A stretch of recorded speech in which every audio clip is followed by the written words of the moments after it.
Ce sont les premiers voyageurs sur ce lac du Zimbabwe déserté par les touristes depuis 20 ans.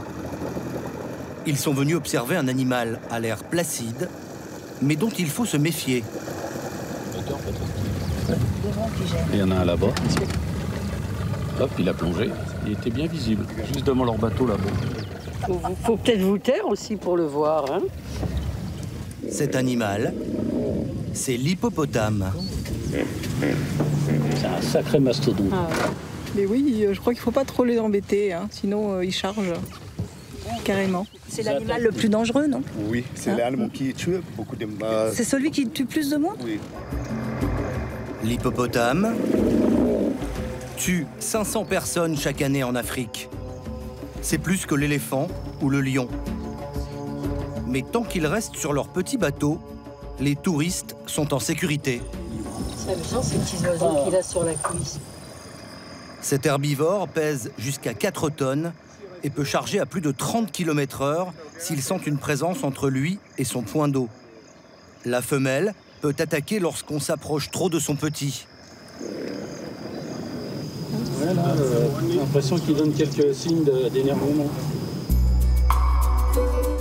Le Zimbabwe, à peine 16 millions d'habitants, l'un des plus petits pays d'Afrique australe, réputé pour la splendeur de ses paysages et la variété de sa faune sauvage. Plus du tout fréquenté pendant 35 ans, car gouverné d'une main de fer par Robert Mugabe, un dictateur qui vient d'être renversé. La situation politique étant redevenue stable, les visiteurs débarquent à nouveau, au compte-gouttes, une nouvelle destination sur laquelle a parié un tour opérateur alsacien. Le premier Français à naviguer sur le lac Kariba, avec un bateau flambant neuf, l'African Dream. 34 mètres de long, 8 cabines tout en baie vitrée, mobilier design et salon feutré. La compagnie française est la première à mélanger croisière de luxe et safari.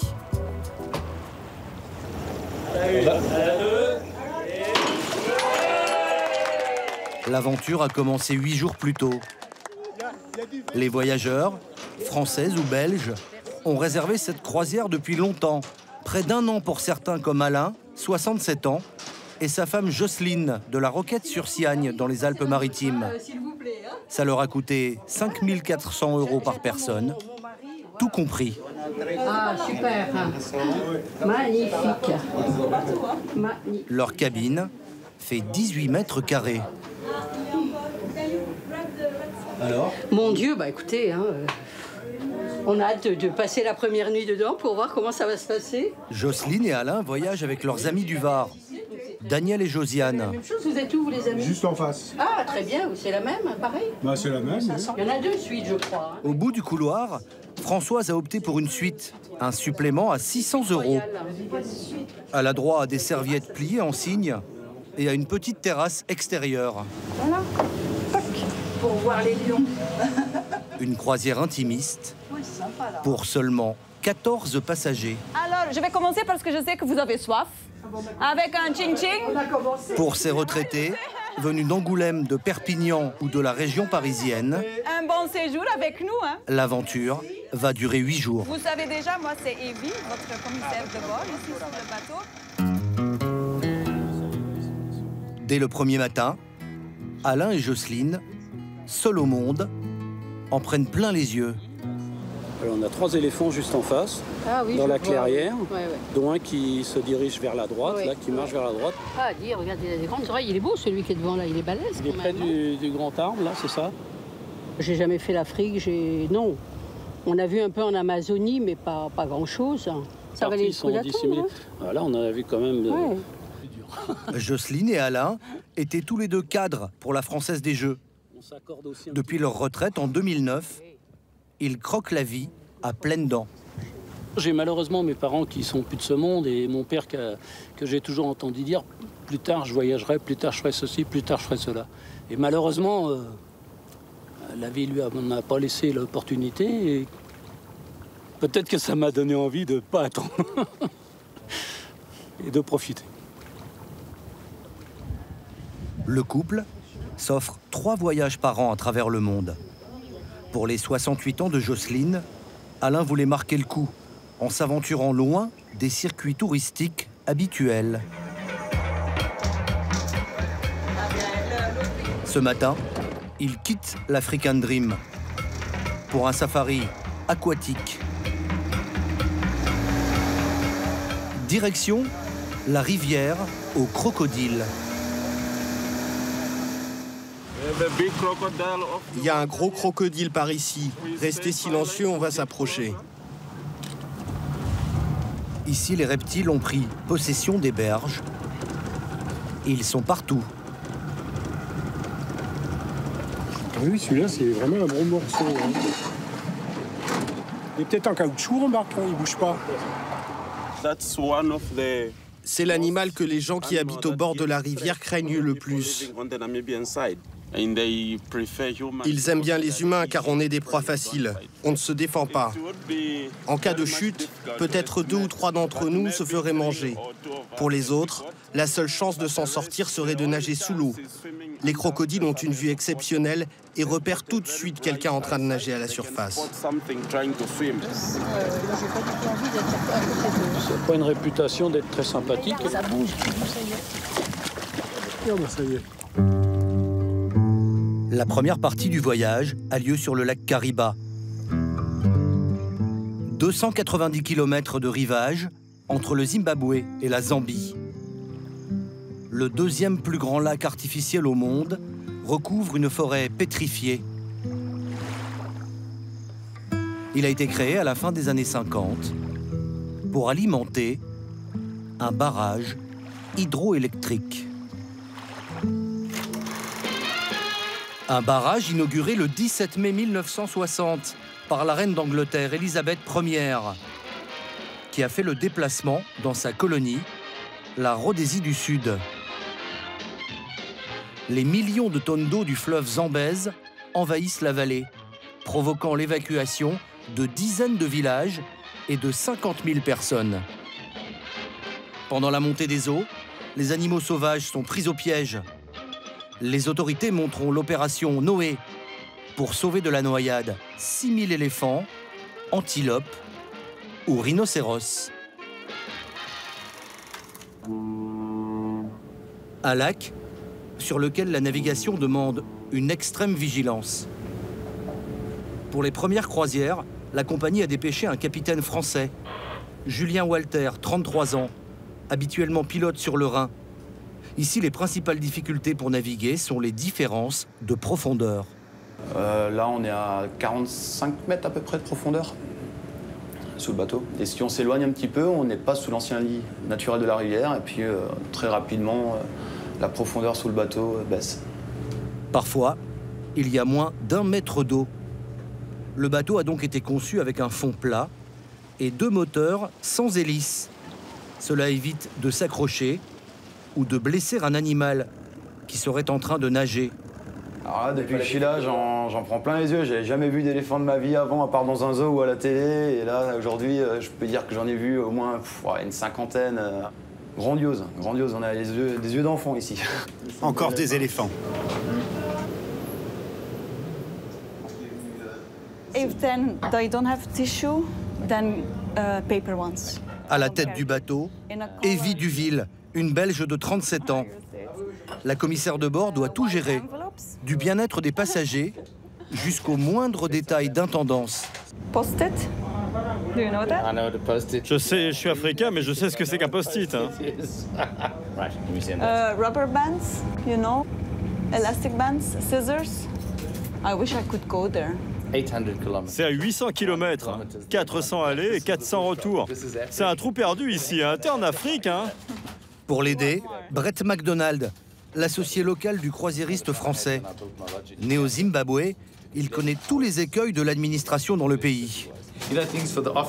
Toutes les fournitures de bureau sont bloquées à la douane.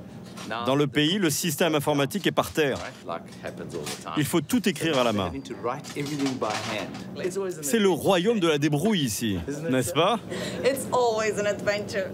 Pendant 5 ans, Evie a été guide-interprète en Afrique du Sud et en Gambie. Cette fois, elle dirige un équipage zimbabwéen. What you can do with the towels, we will fold them properly like this. Elle est arrivée 3 semaines plus tôt pour former le personnel. Like this. No stains on the tap, no stains in the shower. Just clean a little bit the toilet and this should be done like every day. Okay. Comment il a fallu les former en fait? Lui, il est comptable. Alors il n'a jamais travaillé dans un restaurant. Du coup, on a commencé de zéro. Mais ils sont enthousiastes, ils sont motivés, ils sont souriantes, ils sont serviables. Alors je sais qu'il n'y a pas de problème. Okay. Le bateau ne peut héberger que 8 membres d'équipage. Razzi et Liberty, les hommes de ménage, doivent donc être multitâches. Ils ont aussi appris le métier de barman. Non. Ah. Sauvignon blanc, yeah, it's okay. Can you get another one like this out of the fridge? Because they are too cold. Le capitaine en second astique la baignoire jacuzzi. L'un des cuisiniers est aussi responsable du plumeau. Les équipes sont nourries, logées et embauchées en CDI pour $400 par mois. Plus de 2 fois le salaire minimum dans le pays. Une aubaine pour ses employés, comme Renate, 52 ans. J'ai une famille, il n'y a que moi pour les soutenir. On a une petite ferme et grâce à mon salaire, maintenant on va s'en sortir. On espère accueillir de plus en plus de Français. Mes collègues et moi, on va devoir apprendre quelques mots, comme... Bonjour, comment ça va? Ils aiment quoi, vos clients français? Ce que j'ai compris, c'est qu'ils veulent manger français. Si vous leur donnez de la bonne nourriture, ils sont contents. Ils sont contents? Oui. Pour la cuisine, la compagnie a sorti l'artillerie lourde. Pete Goff Wood, juré de l'émission Masterchef en Afrique du Sud, ce cuisinier est l'auteur de nombreux livres de recettes. Il conseille aussi des grands restaurants de Johannesburg. Ça va les gars? Bien? C'est la signature du croisiériste français. Sur chacun des 50 bateaux qu'il possède dans le monde, le menu doit régaler les papilles. Ce n'est pas facile lorsqu'on est au milieu de nulle part, et qui plus est, sous une température tropicale. Le plus difficile, c'est pour la salade. Avec une température de 35 degrés, c'est un vrai challenge. Si on a la chance de trouver une bonne laitue, on ne peut la conserver que 2 jours au maximum au frigo. Sinon, c'est poubelle. Tu vas me frire 2 parts de poisson. Le bateau est ravitaillé tous les 3 jours, en petite quantité, faute de place pour le stockage.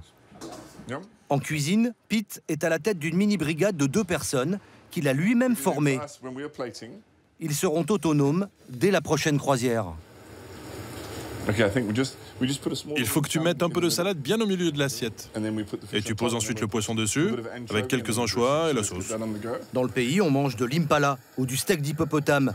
Mais Pete doit rester plus classique dans ses choix.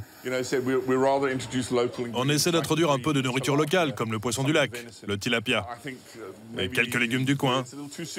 Mais c'est trop tôt pour leur servir du crocodile ou des steaks d'hippopotame. Ils observent ces animaux toute la journée, et je ne suis pas sûr qu'ils aient envie de les manger en rentrant. Au menu ce midi, salade niçoise aux légumes croquants, sauce moutarde maison, et tilapia frais du lac Kariba. Les repas sont servis chaque jour dans la salle à manger, à 13h et 19h tapantes, accompagnés de très bons crus d'Afrique du Sud, à discrétion.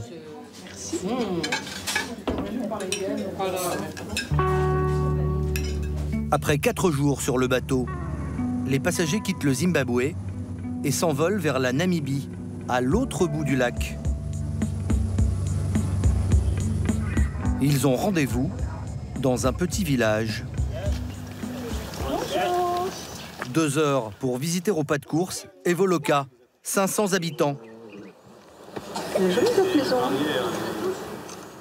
À peine le temps de faire quelques photos de la population, qui pour la plupart rencontrent des Occidentaux pour la première fois. C'est la maison du chef, ça? C'est dimanche, l'heure de la messe. Les touristes vont s'y inviter. Ils chantent pour célébrer la fin de la communion.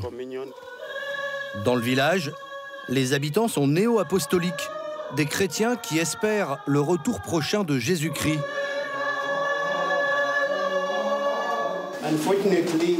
On a des visiteurs. Malheureusement, ils arrivent à la fin de la messe. Je compte sur vous pour leur chanter une belle chanson, pour leur souhaiter la bienvenue.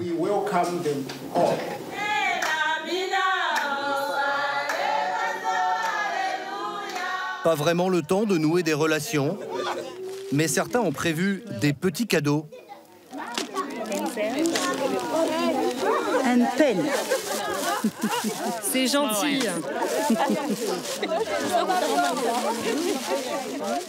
Ils sont beaux. Regarde ce qu'elle nous a apporté. C'est un cadeau très utile. L'école du village est gratuite jusqu'à 14 ans.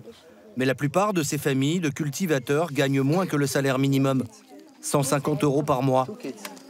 Les visiteurs sont donc les bienvenus. C'est très important. On a vraiment besoin de ça. Le tourisme, ça booste le développement de l'île, car ici, personne ne nous aide. Nos salaires sont trop bas. Faut vraiment bien gérer son budget pour y arriver. On ne paye ni l'eau, ni l'électricité. Ah bon, c'est gratuit? Non, on n'a pas d'électricité. Et l'eau, c'est gratuit à la rivière. Le croisiériste ne rémunère pas le village.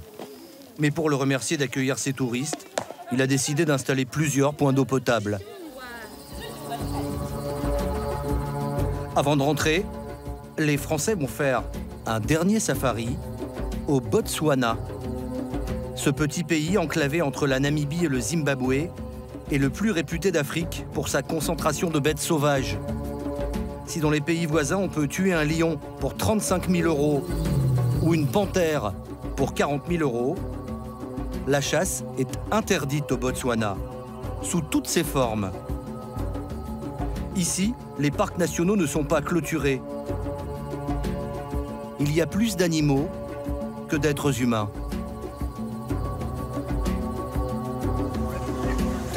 Tout le monde est prêt? Installez-vous confortablement. Merci.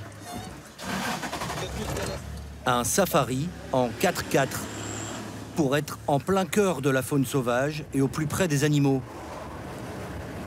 Mangoustes ou phacochères. Ici, les animaux sont même en ville.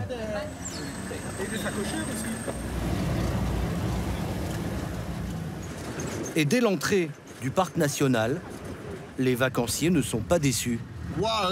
Il y a des traces de girafes sur la piste. Elles sont par là-bas. Ils sont témoins d'une scène rare. 2 girafes mâles se disputent une femelle. Le plus jeune est en train de défier le plus grand.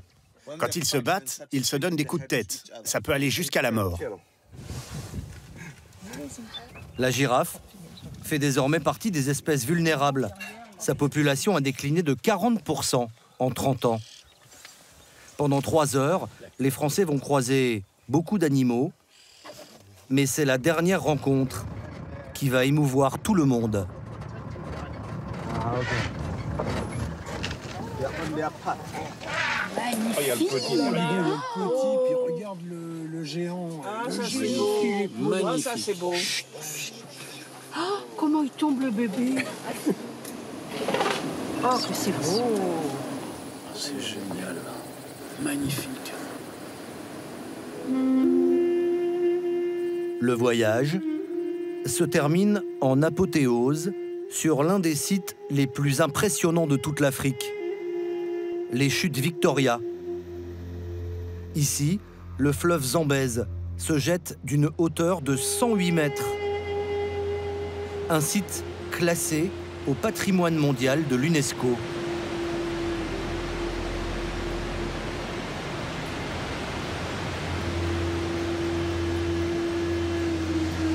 Il faut voir ça au moins une fois dans sa vie. Des phénomènes naturels comme ça, il n'y en a pas trop sur la planète. Et quand on peut au moins venir les admirer, c'est toujours très, très fort. Les merveilles de l'Afrique en un seul voyage. Face au succès de cette croisière safari, la compagnie alsacienne a déjà commandé un nouveau bateau pour accompagner l'African Dream sur le lac Kariba.